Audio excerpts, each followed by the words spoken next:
Now, I'm starting to believe that trans women are women because this person is so hysterical. I'm reading the article, and the level of hysteria and emotional outburst that this trans person is displaying convinces me that this may genuinely be a woman. I have never seen a man make such irrational decisions because their own brain convinced them that they're being oppressed. So what actually happened? Well, apparently, this trans woman was working in San Francisco as a software engineer, and she was experiencing negative interactions. Like, for example, when wanting to go into a woman's bathroom, she was pushed out of there, she got misgendered, the whole shebang. And so she concluded that this is happening because of Donald Trump. And in her infinite wisdom, she decided to flee the United States of America and seek refuge in the Netherlands. Now, anyone watching this would say that this person is a little bit mentally unwell. Like, there is no other explanation. And I'm not talking about the transgenderism, I'm talking about the life choices. Like, you leave the United States and you go to Netherlands. Like, okay, fair enough. Apparently, in Netherlands, they have met the diversity. And the diversity in the Netherlands seems to be so bad that at the refugee camp this person was sitting at, the Red Cross had to pull out. So you can imagine, like, the rich, vibrant diversity that we had there. A lot of equity going on, a lot of representation from prestigious people. And so now this trans person is hollering at the media, saying that she doesn't feel safe, her life is in danger, she wants to go back to the United States. The way I would describe this experience is a risk mismanagement problem. And it's entirely caused by the activists. But you finally get to see what the trans activists are doing to their own community. Like, they are creating this neuroticism and this level of paranoia, fear, and dread that is completely unjustifiable. Like, sure, there are bad experiences in the United States, right? Like, trans people, they demand a lot of respect. A lot of respect. Like, in human history, the only type of people that demanded this level of respect were probably members of the aristocracy. Like, you have to respect them just because they're born aristocratic, and everything they want, the entire society has to change and gravitate and shift in order to accommodate. Right? And so, like, if a trans person wants to go into a woman's bathroom, they have a God-given right to be in the woman's bathroom. If a trans person goes by her pronouns, they have a God-given right to be called those pronouns. And anyone that disagrees with them isn't just having a disagreement, isn't just a moral issue, it's they're setting the stage to genocide them. Like, I'm not kidding, this is what the activists are telling them. And even if you don't misgender, like during the Jack Dorsey era, the simple fact that you don't believe, right, because it's about belief, you don't believe that a trans woman is a woman, was worthy cause of getting you deplatformed and debanked. Like, that's the only time trans people feel safe, if they can change the entire belief system of a society of 350 million people. And if anyone has any different opinions, they should be ostracized. And it's not just that, it goes even to the video games that someone plays. Like, some VTuber plays Hogwarts, a video game made by a company that, pays royalties to J.K. Rowling.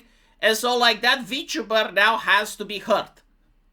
And, like, I'm sorry, if this is what it takes to make you feel safe, like, no society on planet Earth is going to provide the safety. Like, that just doesn't exist.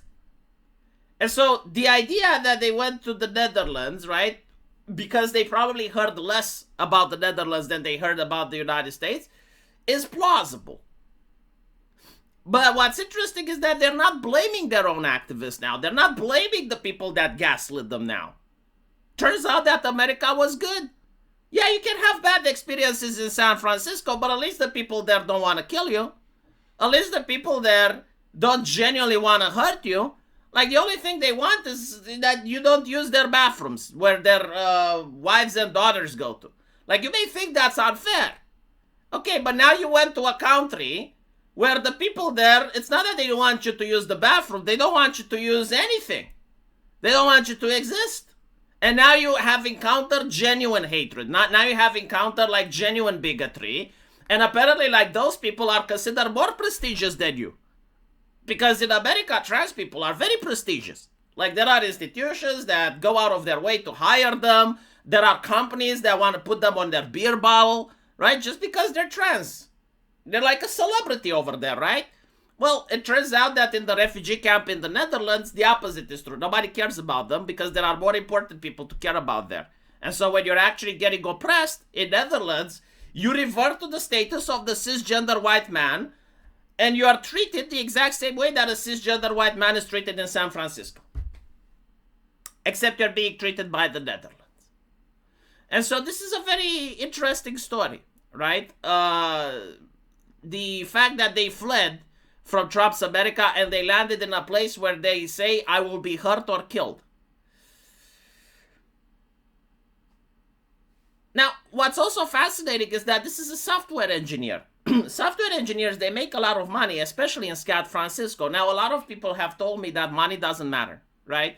Especially when I notice like rich people, Hollywood celebrities, complaining about shit. When I was talking about Meghan Markle complaining, and I was saying like, these are rich people. Why the fuck do we care about them? Like, let them cry in their bags of money. And I was told like, Novi, racism is worse than being rich. Like, you don't understand. Rich people have feelings as well. Sure enough, a software engineer, had she remained in San Francisco, she would have made a lot of money. Now she's in the Netherlands. She doesn't make a lot of money. She can't even leave. Like, notice how money would have fixed her problems. If she had money, she could just leave. She wouldn't have to beg the government for help. She'd just pack up and go back to the United States. And by the way, just so you can understand, San Francisco was the place of horror. Like, this was the place that Donald Trump would have brought the bigotry in. Right? Like, this is an individual that doesn't feel safe in San Francisco as a trans person. It's like, well, again, like, there are no places on planet Earth now or in the history of mankind, and I don't think there will ever be a place where you can genuinely feel safe if these are your requirements. Like, your requirement is to go into a society where absolutely no bad interaction happens, ever. And any type of bad interaction is a justification that you're persecuted and you have to flee. Still, very, very interesting story, right? Here you go. Like, what type of person, man? What type of person lives in the United States in one of... I mean, it's not like a nice place to live, San Francisco. I agree. But you went to a refugee camp in Netherlands. Right? I mean, anyway, I just don't understand it, man. Let me know what you guys think, and as usual, we'll see each other in the comment section. Take care.